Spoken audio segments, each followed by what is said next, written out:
Hello, my name is Francisco Cobo, and I am the president of the EDA. On behalf of the association, we would like to thank all the attendees for your time and the participation, hoping that the webinar will be useful.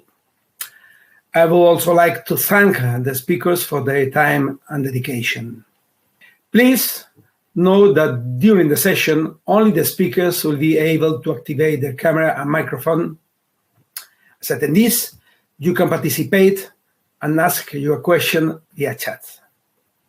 All EDA sessions will be recorded and later edited and online publication. Before giving way to the speakers, I would like to introduce EDA in case any of you don't know us. The European Demolition Association, EDA, is a non-profit organization bringing together the activities of demolition, decontamination, and recycling. The association has a strong focus on providing an international union with the cooperation of trade associations. EDA welcomes the following stakeholders of the industry as its members: national associations or federations, specialized contracts from countries with and without a specialized association or federation, engineering or consulting companies working in demolition, decontamination, or recycling, and specialized DDR suppliers, manufacturers, dealers, etc. EDA carries out multiple activities related to the DDR industry to disseminate information of interest to all professionals.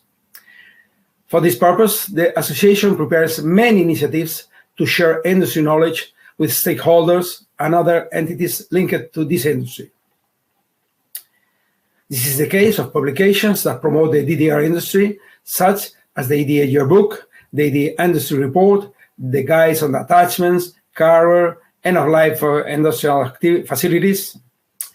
These publications are available in physical and digital format, which facilitates the diffusion and promotes the professionalization of the industry. EDA also works on audiovisual contents available in the EDA YouTube channel. Here, you can find videos about the industry, events, and interviews to our members. Every year, EDA organizes some activities and events to get together the DDR industry from all over Europe to provide opportunities for networking and to share knowledge, convention, workshops, study tours, trade fairs.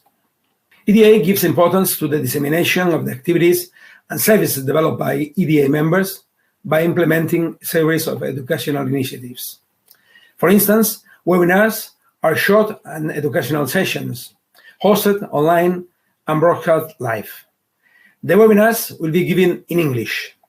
All the webinars are being recorded to be published later on the private area of the EDA website, available for members and subscribers. All these contents and many more are available in the EDA website for those who have a membership or a subscription.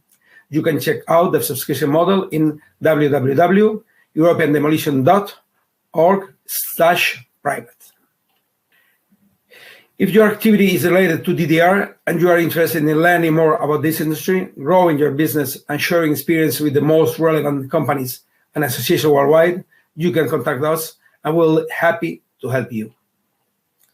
If you need more information, please do not hesitate to contact us through the contact information on the screen. Thanks again, and we hope you enjoy the webinar.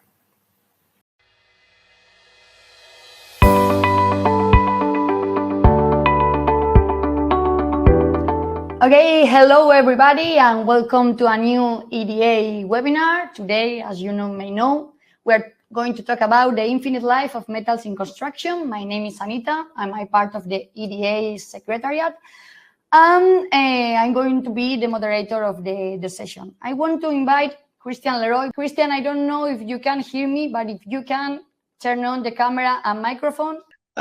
So it's a pleasure, and many thanks to EDA for inviting us to give a talk today about infinite life of metals, and we will have let's say 3 case studies to illustrate that. But first of all, maybe I will introduce briefly myself. So I am Christian Leroy. I am the manager of this Metal for Buildings Alliance for quite a long time now. Also active as in the innovation area for the aluminium industry. But here I would obviously speak on behalf of Metals for Buildings, let's say this alliance of 10 international associations.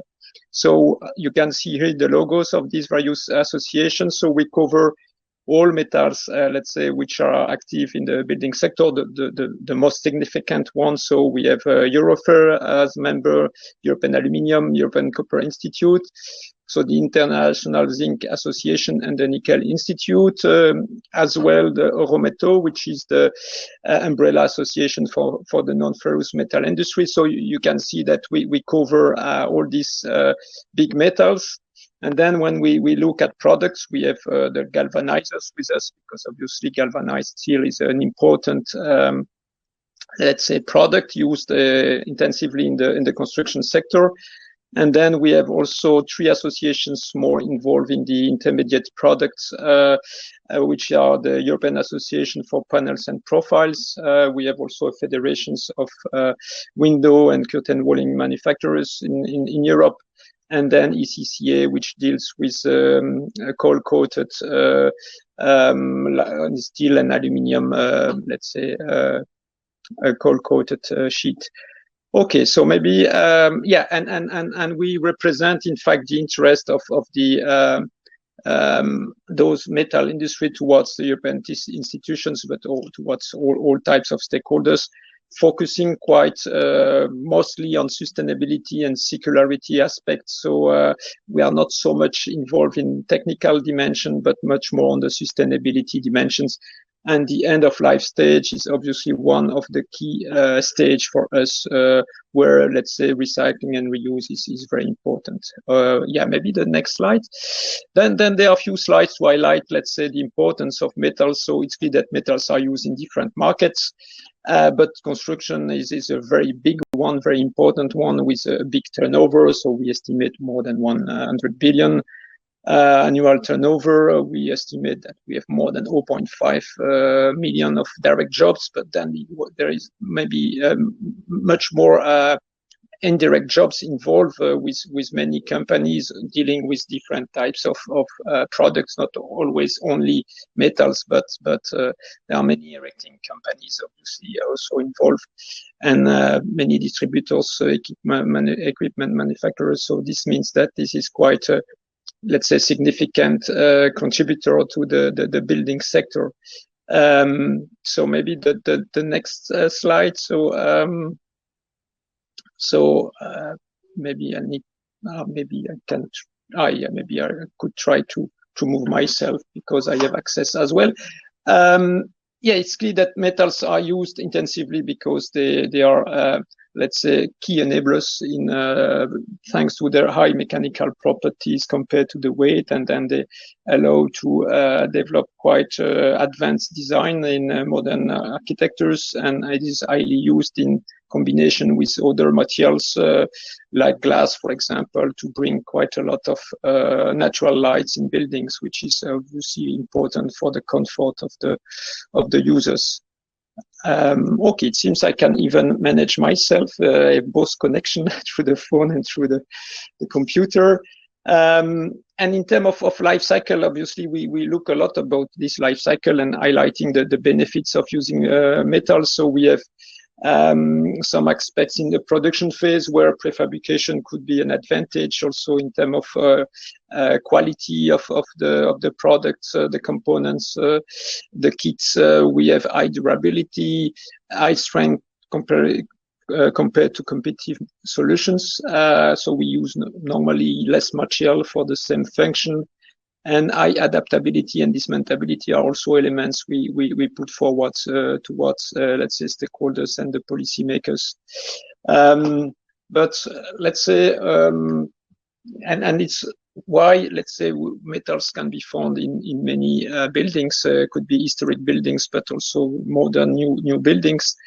And typically metals are used for structures, reinforcement, cladding, roofing, window frames, plumbing, heating, equipment, and many other applications. So it is used for the structure, the envelope of the buildings, but also many elements within the buildings, contributing for the heating or cooling systems, for example. So, and let's say that the most unique, let's say, properties for metals is their recyclability. So this is a key element, and this is to some extent the main motivation behind metals for buildings, is to reflect these specific properties, which is unique, and to secure that this is properly recognized into the various legislation and standardization process.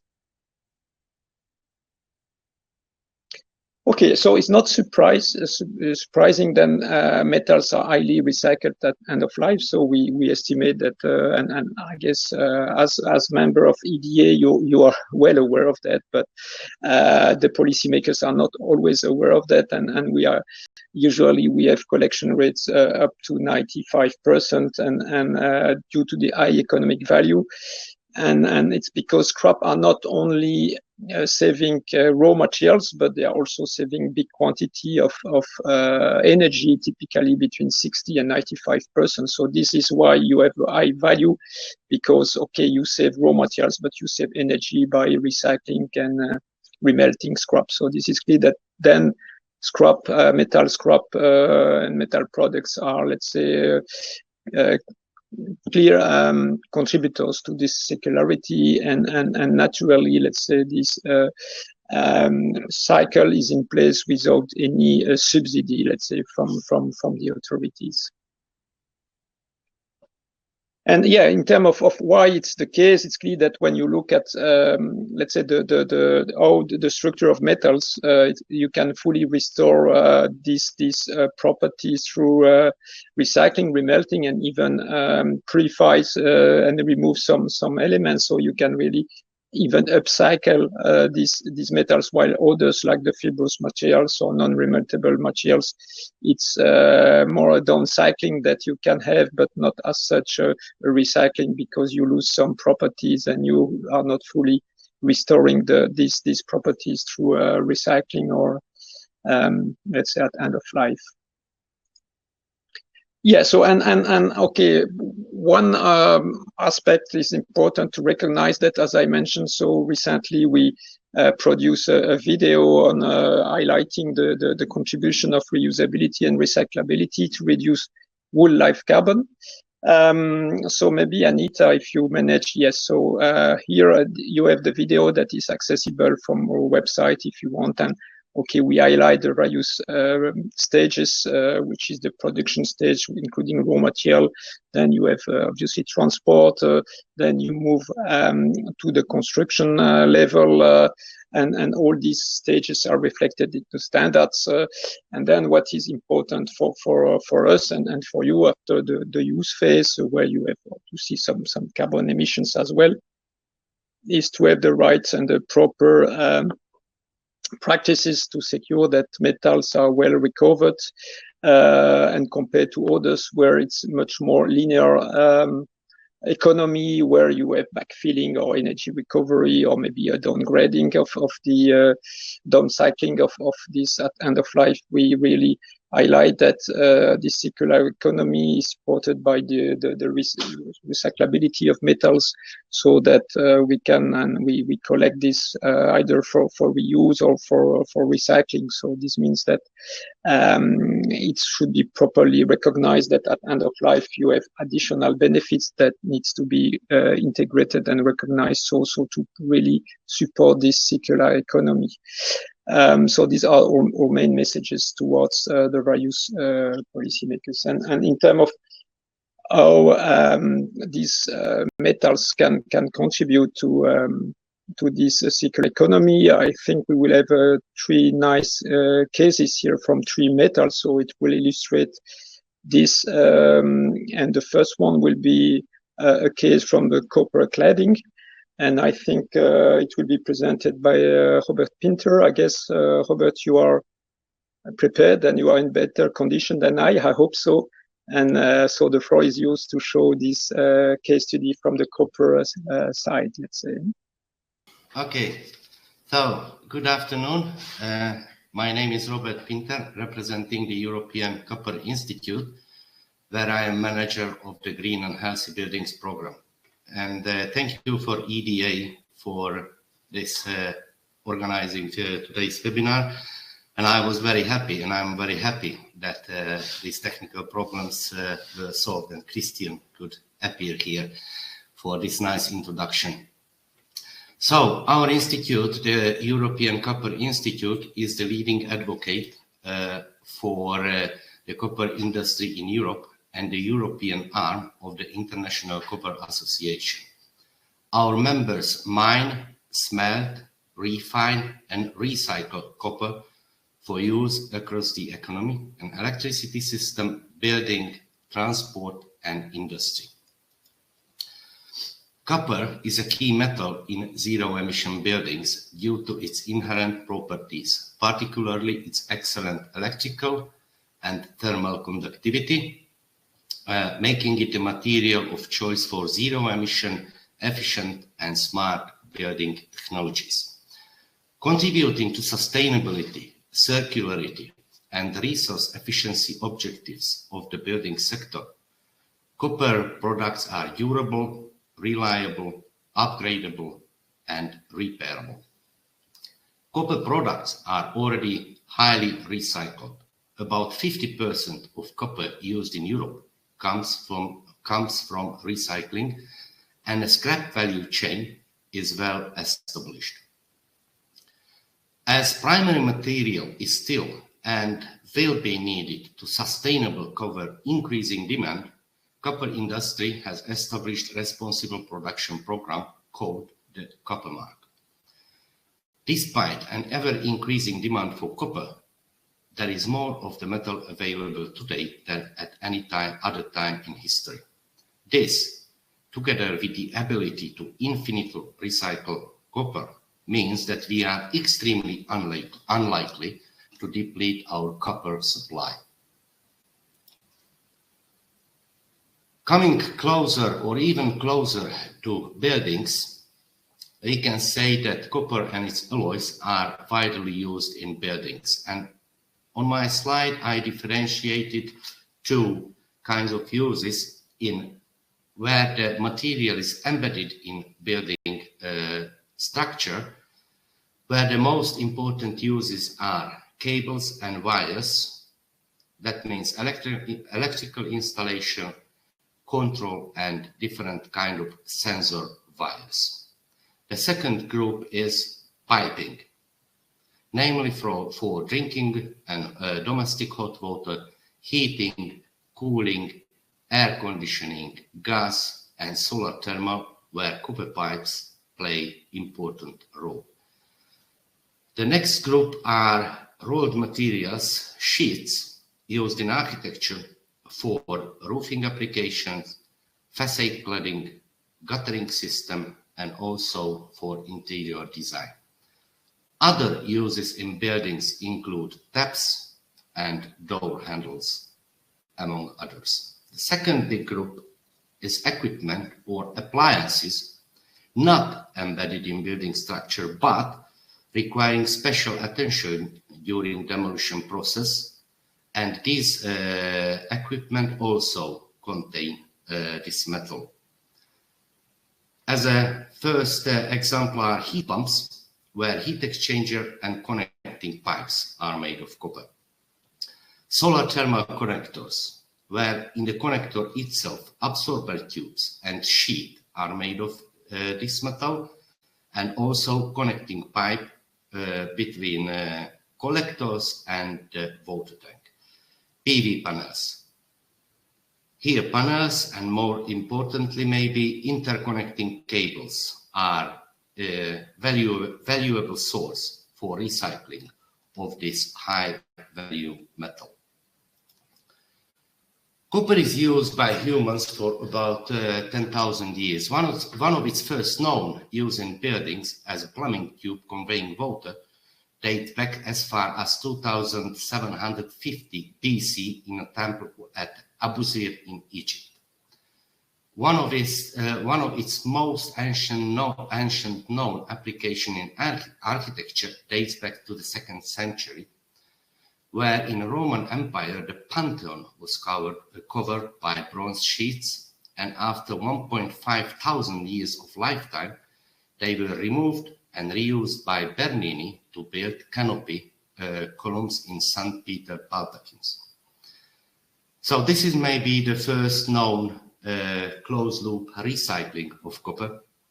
And you can see I added a remark that partly used for this canopy or canopies, because some historians say that at least part of this material was reused to produce cannons. Coming to recent examples of closed-loop recycling, my first case today is the county administrative building in Turku, Finland. Renovation of this 12,500 square meter typical mid-20th century style civic building included recladding using the very same copper material originally installed in 60s. Technically, there was nothing wrong with the original copper, but moisture ingress and lack of thermal insulation created some problems for the owners. Therefore, around 70 tons of copper and 10 tons of brass were stripped and taken back to original supplier, who recycled it back into replica parts for the restoration of the building. Here you can see how it happens. Samples for the new cassettes and trim were taken from the dismantled facade and were faithfully reproduced. Major savings, both in financial and environmental terms, resulted from this closed-loop recladding process. On a picture, you see the green patinated old and a new cladding system. And here you can see the fully renovated building with recycled factory pre-oxidized copper sheet. My next example today is also from Finland, namely the Suomenlinna Church from Helsinki. This is a UNESCO World Heritage listed significant building in Helsinki's skyline, built in mid-19th century. As for heritage buildings, renewing the copper roof of the master tower had to follow strict rules and resemble original roof by color, among others. Copper on the old tower was already patinated to green, which is a natural process of copper roof exposed to atmosphere. Cladding was dismantled, transported to manufacturer, melted, and sheets factory pre-patinated to green color. As a result, the new copper roof does not just resemble the old one by color, but was actually made from recycling of original copper. So, spirit of the old copper roof continues into the future. On my last slide, I would like to summarize the benefits of copper recycling. During demolition and dismantling process, separated end-of-life collection of high-grade copper scrap is important, resulting that it can be recycled without downgrading. Its purity makes it possible to use this scrap as a source material in the last step of the copper production process, saving 85% of the energy that would be required for copper production starting from ore. So, following the circular economy principles, the copper industry looks forward to receiving more scrap for recycling from buildings reaching their end-of-life stage.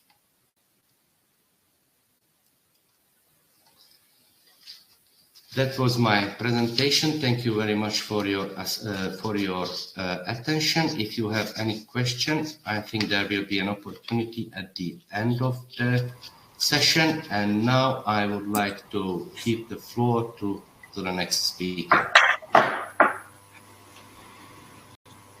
Good afternoon. Good afternoon. Can you hear me? Yeah, we can hear you and see you perfectly. Bruno, go on. Wonderful. You see, Anita, even we were a bit afraid about the technical issues, but they seem to be solved. So thank you very much. So I can use the slides mover here myself. So my name is Bruno Dursin, and I'm going to talk to you about 10 minutes about something which is very important to my view, namely all the advantages and possibilities that galvanized steel offers in relation to the reuse and in relation also to the expectations from the European Commission with regards to the construction sector and the circular building economy. Just a small word about EGGA. EGGA is the European Galvanizing Association. We represent the industry throughout the whole of Europe. I would say that practically all of the European countries, member countries of Europe, are a part of that association. And myself, I've been head of the Zinc Info Benelux for 10 years, which is the regional association for Belgium, Holland, and Luxembourg. And we represent about 90% of the industry in those three countries. So I'm going to talk to you about one very small but very interesting case study, because I prefer to talk about the reality and not about the theory. Now, this guy, of course, nobody of you knows this guy. I know him very well, Harry Haverkotte, and he's a great guy because in a way he proves, he's a living proof that one man can make a difference with regards to a project and getting a project done or not done. Now, Harry was a former board member of a small local football club called Gramsbergen. And although the club was small, they were doing pretty well from a sporting point of view. And they needed a new grandstand because the old grandstand, was very, very small, very not very good for the people, not very comfortable. So they needed to make something more solid, much more a better place for people to stay during the game. But small teams don't have big pockets, they don't have a lot of money, so they were looking for a clever solution. And while Harry was trying to find a way, he got a phone call. He got a phone call from the neighboring club from Hoogeveen. And Hoogeveen, also a small Dutch football club, was going to move to a new sports park. And their grandstand that you see here would become redundant. So they told him, Harry, if you want to come over, have a look at it, and maybe you're interested. He said, yeah, okay, I'll jump in my car. And 15 minutes later, he arrives at Hoogeveen. And about 1 hour later, they signed a contract. And he bought the stand for the enormous amount of 7,000 euros. The only thing was, he had to demount it himself with his friends and erect it again on the near the football pitch of Gramsbergen. So he did it, and for me it was interesting because Elascon, just a small word about this name Elascon stand, was a Dutch company that was started in the 1950s, and very quickly they turned their interest towards football and sports grandstands, because they had, of course, seen that especially the football game was becoming more and more professional in the 1950s. And so these clubs needed grandstands. And the nice thing about the Elascon stand is that it's a very light and easy erectable structure, no intermediate columns, so very nice for the people to watch the whole pitch without having any columns hindering them. And also a very clever design, avoiding rain and wind to be able to touch the people. So a very nice and historically and architecturally also very interesting type of grandstands, but only few of them have resisted the test, have resisted not the test of time, but have resisted this feeling of clubs to always change their grandstand. So this one was one of the few remaining ones in Holland. It was built in 1976. And so when Harry came over to see it in Hoogeveen, he was astonished because after 37 years, the galvanized steelwork was almost good as new. And you can see it here in the picture. And of course, the glass had gone and there was some other stuff that had to be replaced, but the steel structure entirely could be reused. So, and now, please look at the guys. I mean, this is not a proper, safe environment to work in, but, you know, small football clubs, they work with volunteers. And these people, they did a great job because in a couple of months' time, they dismounted the old stand and they remounted the new stand at their local football club with the help of a local contractor, of course.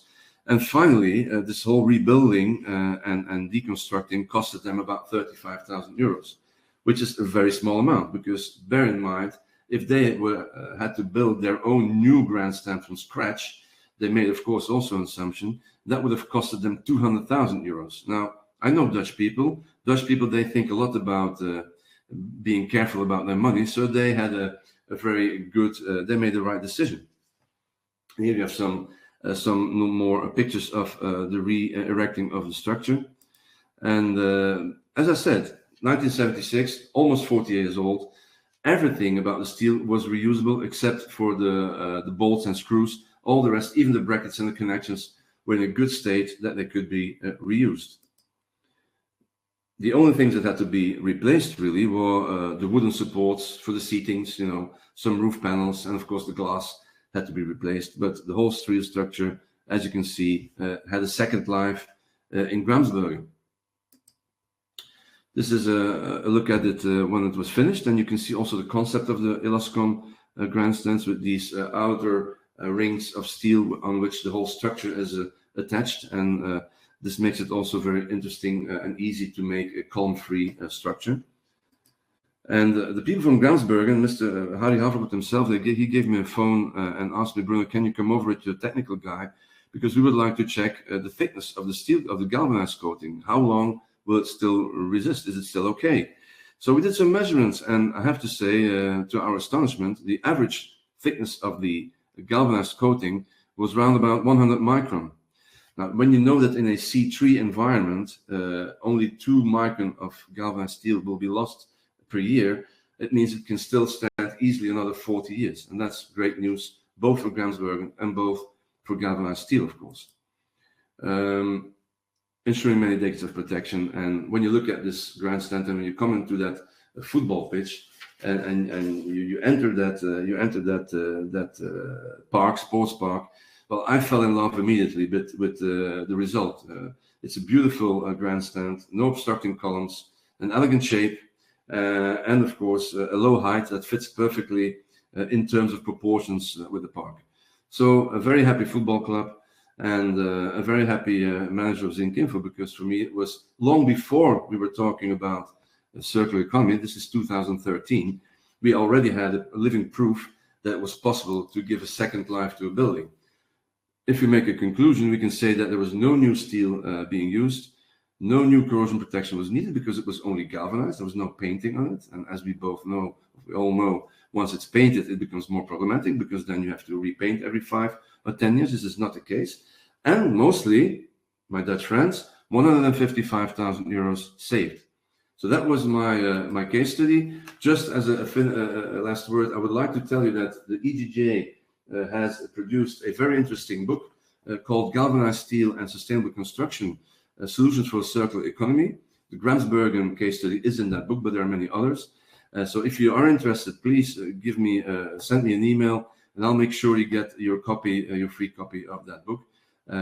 So I think that's all for me for today. Just to let you know, I cannot stay that long. So maybe if you have questions with regards to galvanizing, if I'm not able to answer today, don't worry, I will answer it afterwards also by email. So hopefully you've enjoyed this, and thank you again, EDA, for offering me the opportunity to talk about galvanized steel. Thank you.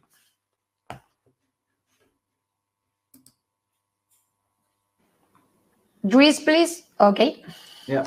Hello. Thank you, Bruno. So I will be continuing the presentation.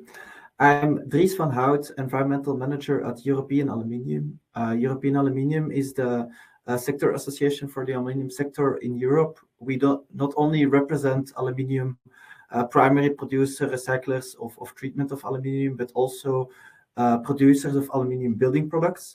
And I'm specifically working on sustainability topics within the building sector. And today I will be presenting best practices of aluminium end-of-life collection. For aluminium building products, you can divide them into 4 major categories. So first, extrusion profiles that including windows, doors, and curtain walling, as you see on the right in the picture.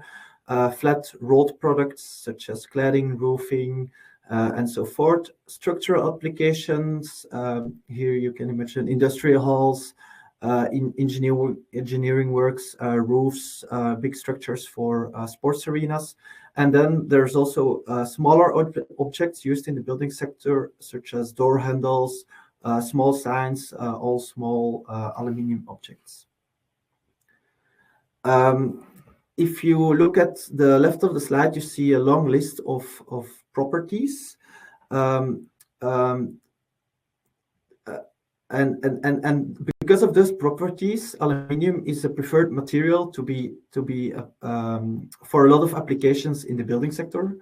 But today we'll be talking about the property of the recyclability of the aluminium.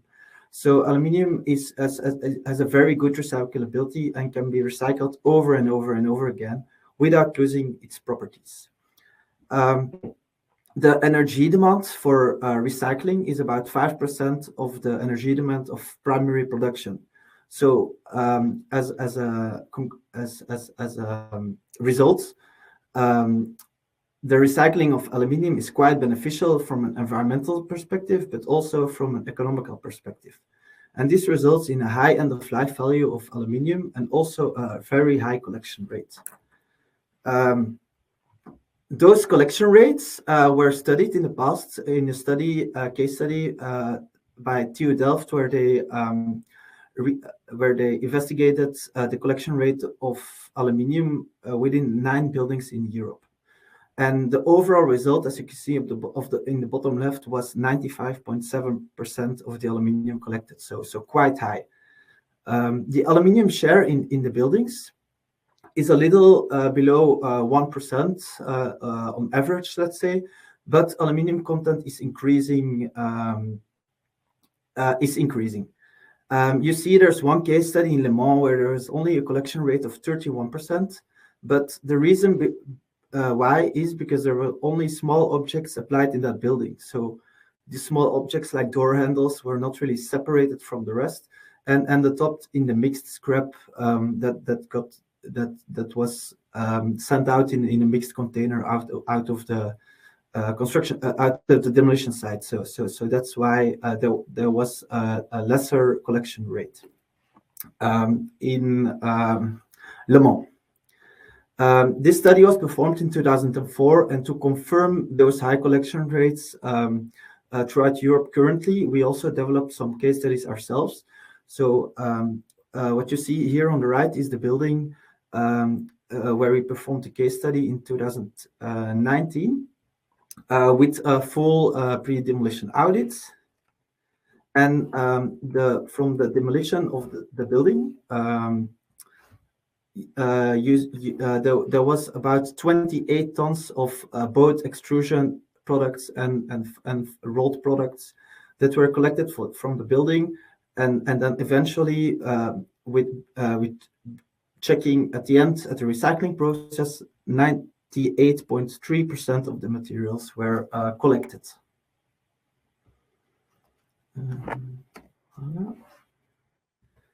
Go to my next slide. Here on the left, you see the current practice, how aluminium is often collected. So aluminium building products often end up mixed with each other, so windows and flat products, and also with scrap coming from other sectors. This results then in recycling of this mixed scrap into cast aluminium products.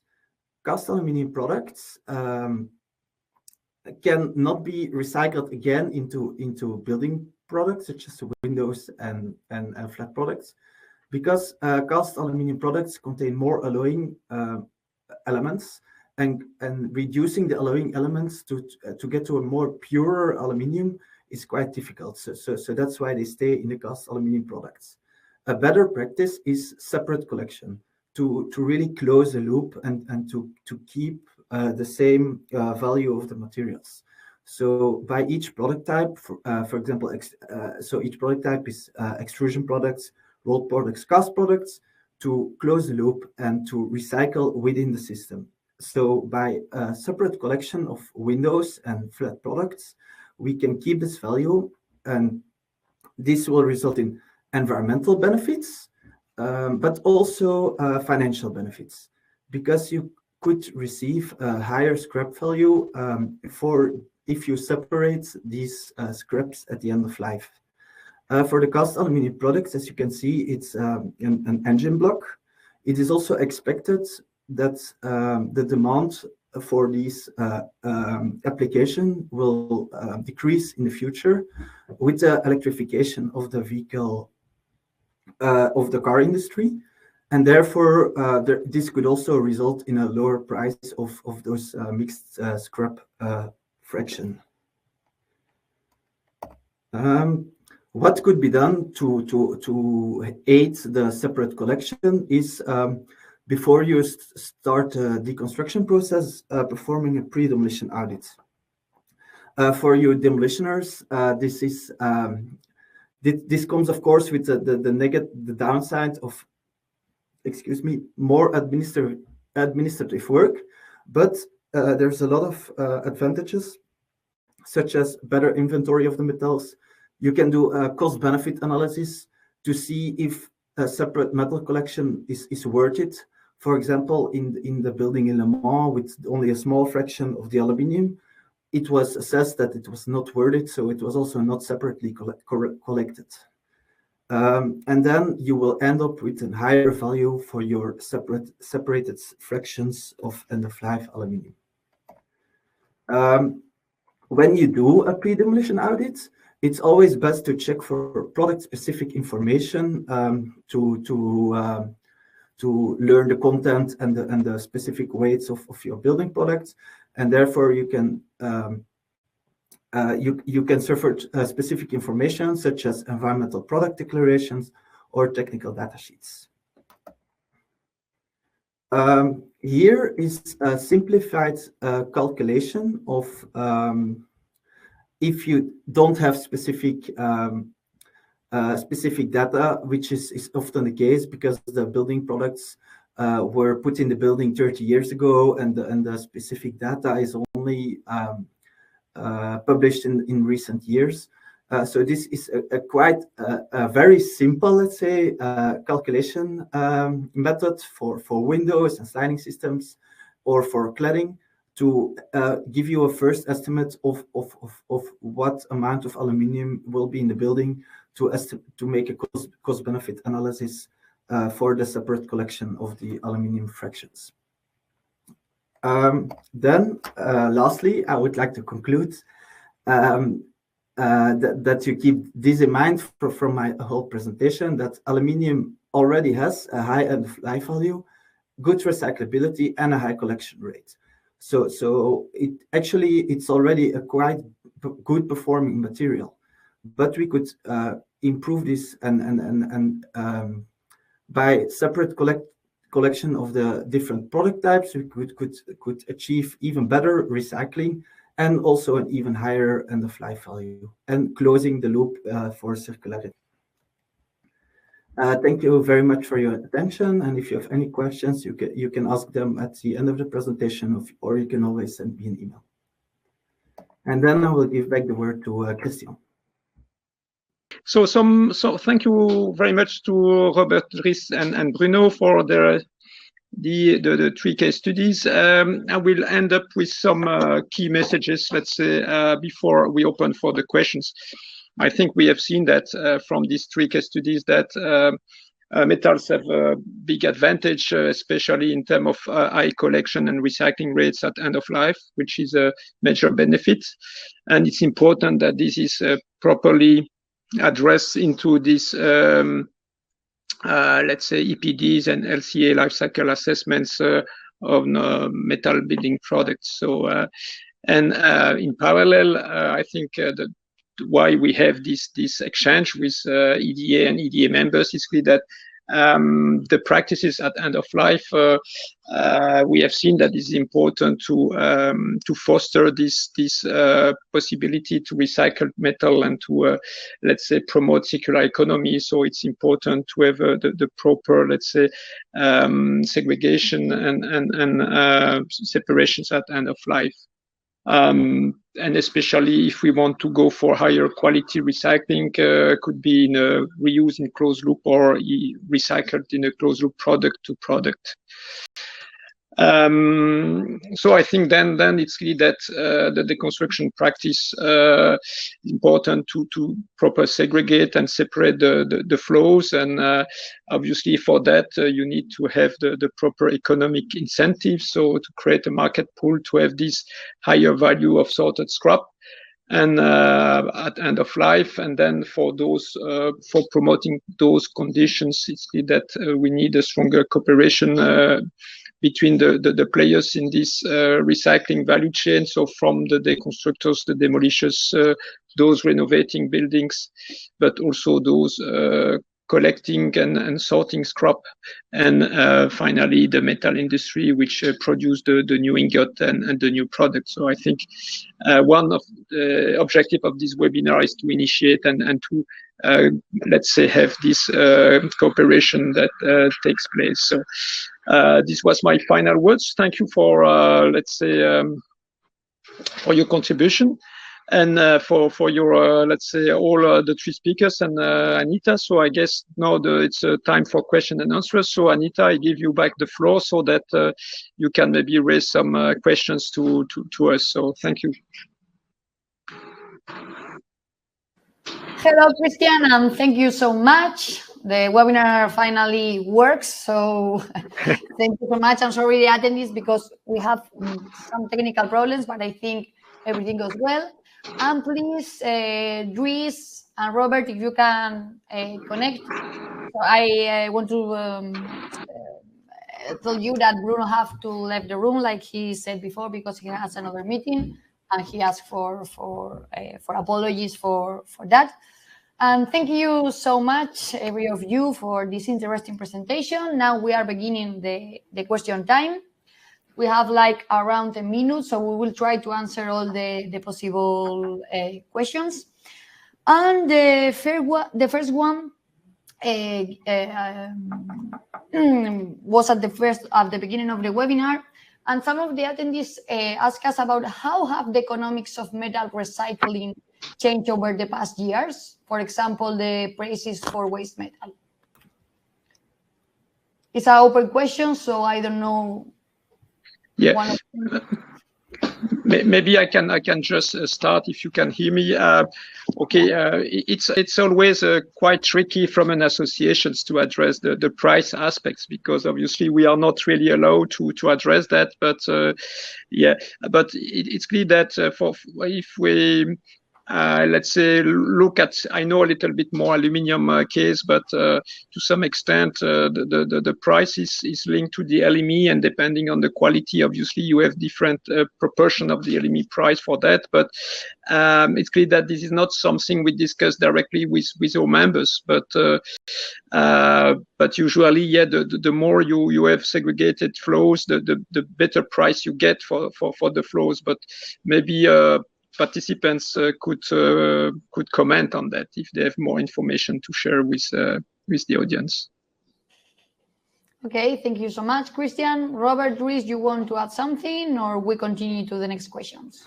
Maybe a clarification, because LME is the London Metal Exchange, so linked to the price of primary metal. Yeah. Thank you, Dries. Okay, thank you, Dries. Yeah, and there is a question. Oh, sorry, Robert? No, I just want to add from the copper perspective, basically it's very much the same as for the aluminium. The price of the primary metal is set at the London Metal Exchange. And as far as the scrap is concerned, it's first of all question of purity. The higher grade, the higher price.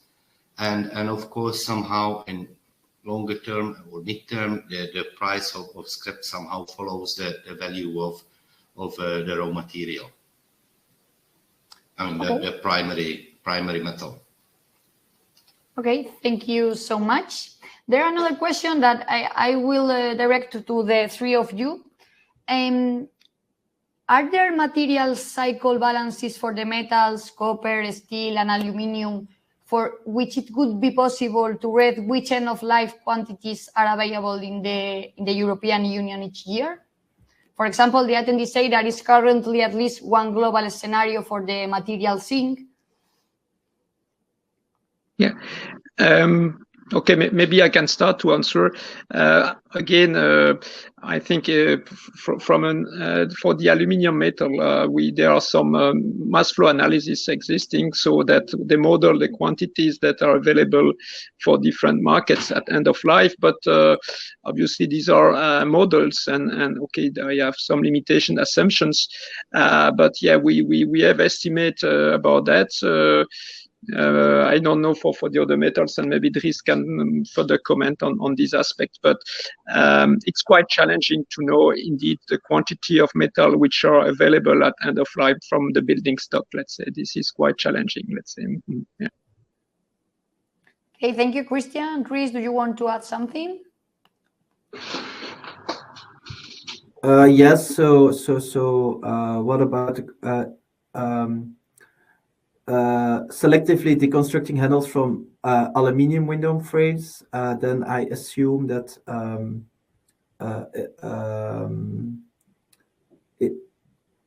sorry, it was a question from Linda Maas, right?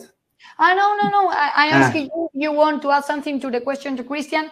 Don't worry to the chat. I will ask you the question using my voice. I'm asking you to add something to the question of Christian. If not, I will answer you. I will ask you the question from the chat, because only you to know the chat is private, so that means that only the speakers and I can read it, and not all the attendees are reading all the questions. Okay.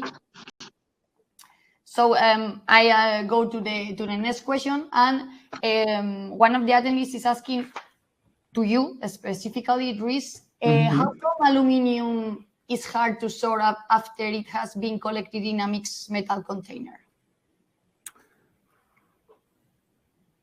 That's because aluminium is aluminium, but you have still different alloys of aluminium. So after it ends up in a mixed container, it's difficult to separate, and also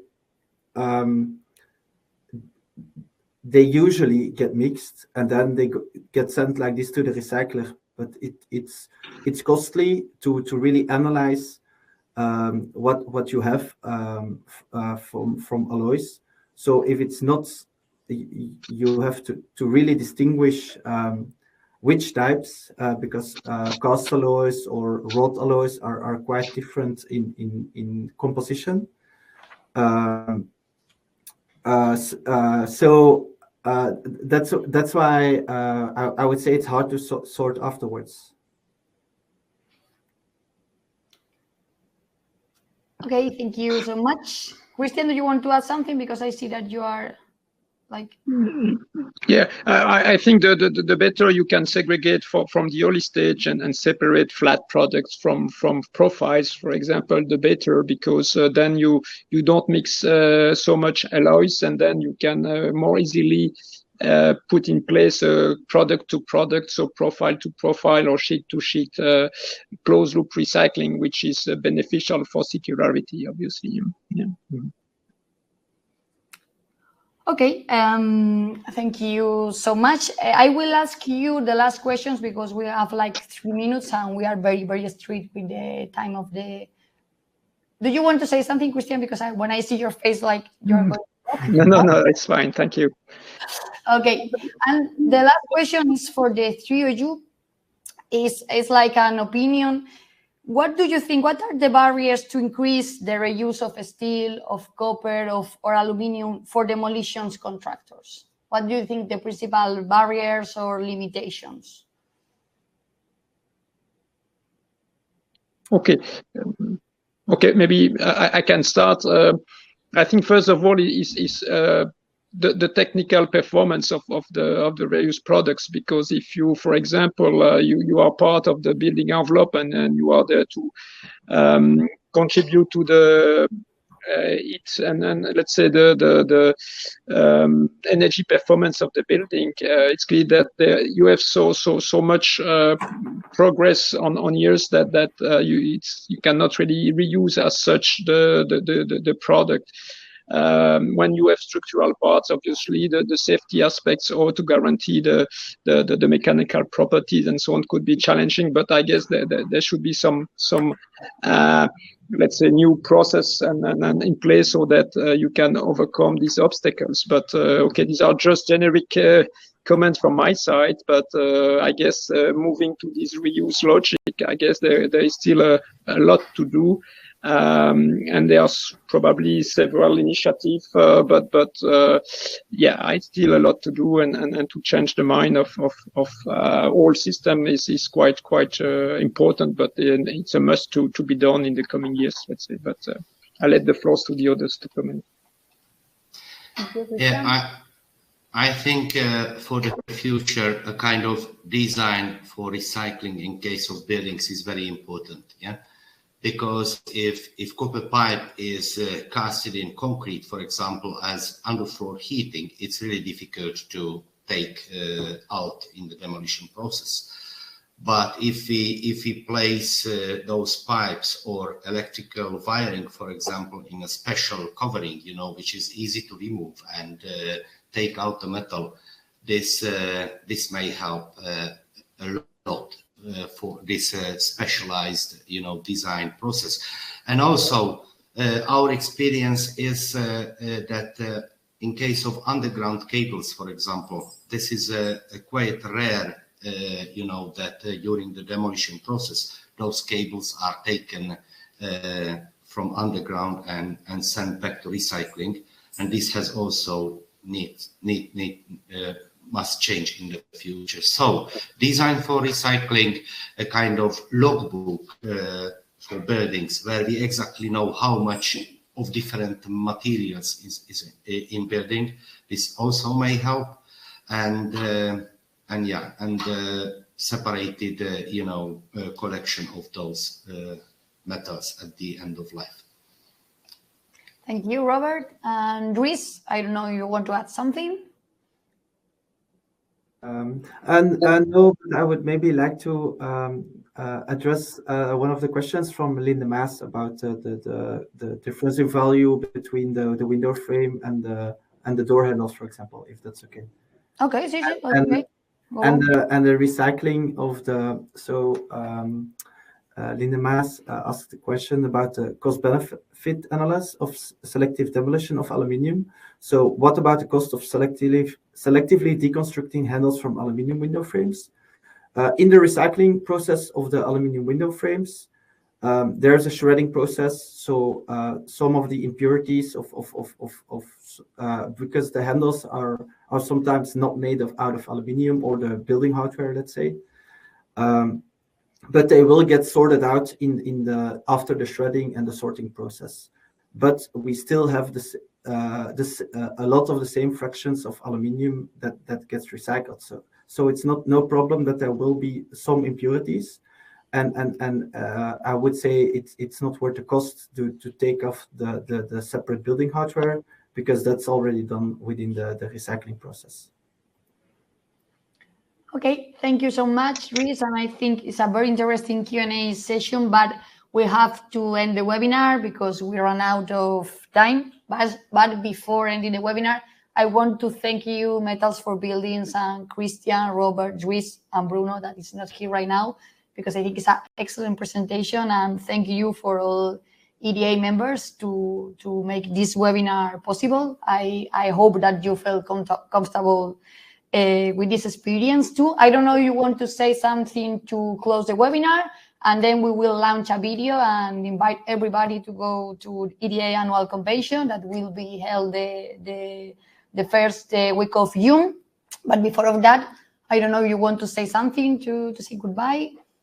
Yeah, I would like to thank you for organizing this and for inviting Metals for Buildings to this event. And I'm sorry for these technical problems, but I hope that I managed more or less to make it. So, but thank you, and thank you for the three speakers, to Bruno, to Dries, and Robert. So thank you very much, and yeah, have a good afternoon. Thank you, Anita, for all the organization.